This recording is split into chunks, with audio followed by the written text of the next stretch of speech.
నమస్తే అండి. వైసీపీ వారికి మరీ పైత్యం ఎక్కువైపోయింది. ఎవరిని విమర్శించాలో తెలియకుండా ఆ విధంగా ఎవరిని పడితే వాళ్ళు అవతల వాళ్ళు ఎంత గొప్ప వ్యక్తులని తెలుసుకోకుండా ఎవరిని పడితే వాళ్ళని విమర్శలు చేస్తూ ఉన్నారు. ఇది నిజంగా ప్రజలు 11 సీట్లు ఇచ్చినా పద్ధతి మార్చుకోండి అని చెప్పినా కానీ ఏమాత్రం వాళ్ళ తీరు మార్చుకోకుండా చౌకబారు రాజకీయ విమర్శలు చేస్తున్నారు. అసలు చంద్రబాబు నాయుడు గారి మీద ద్వేషాన్ని ఎలా చూపించాలో తెలియక ఎవరైతే మన రాష్ట్రానికి పెట్టుబడులు పెట్టడానికి వచ్చినా కానివ్వండి, చంద్రబాబు నాయుడు గారితో ఫ్రెండ్షిప్ కారణంగా ఎవరైనా వచ్చినా కానివ్వండి, మన రాష్ట్రం చేపట్టబోయే ప్రాజెక్టుల్లో ఎవరైనా సహాయం చేస్తామని చెప్పి వాళ్ళు వచ్చినా కానివ్వండి, చంద్రబాబు నాయుడు గారిని ఎవరైనా పొగిడినా కానివ్వండి, వాళ్ళందరినీ శత్రువులుగా తయారు చేసుకుంటున్నారు.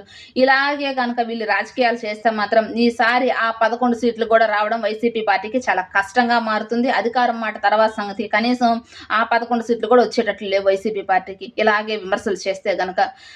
జర్నలిస్ట్ సాయి గారు, ప్రొఫెసర్ నాగేశ్వర్ గారు వీళ్ళిద్దరూ ముసుగు మేధావులు. న్యూట్రల్ అని చెప్తారు కానీ ఏ పార్టీకి వత్తాసు పలుకుతారో తెలుసు, ఏ పార్టీ నుంచి డబ్బులు తీసుకొని ఆ పార్టీకి డబ్బా కొడతారో అందరికీ తెలిసింది.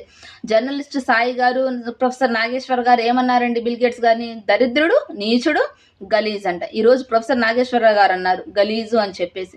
అసలు బిల్ గేట్స్ గారిని గలీజు అనడానికి ఈయనెంత గలీజ్ అయితే కానీ అటువంటి వ్యాఖ్యలు చేయరు.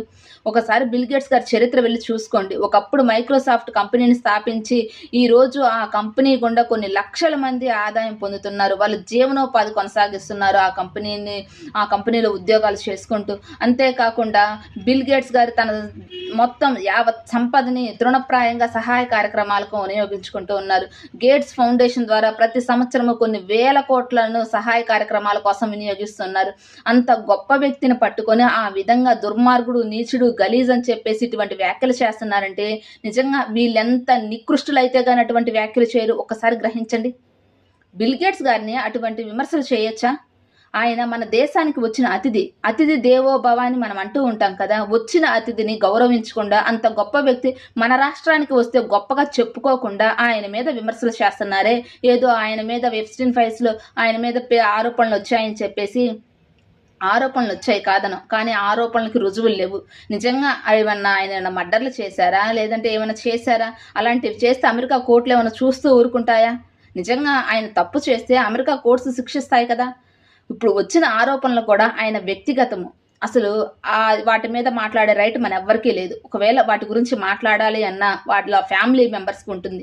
అలా కాకుండా అసలు ఆయన వ్యక్తిగత జీవితాన్ని తీసుకొచ్చి ఆయన మీద విమర్శలు చేస్తున్నారంటే నిజంగా వీళ్ళంత నీచులో ఒకసారి అర్థం చేసుకోండి.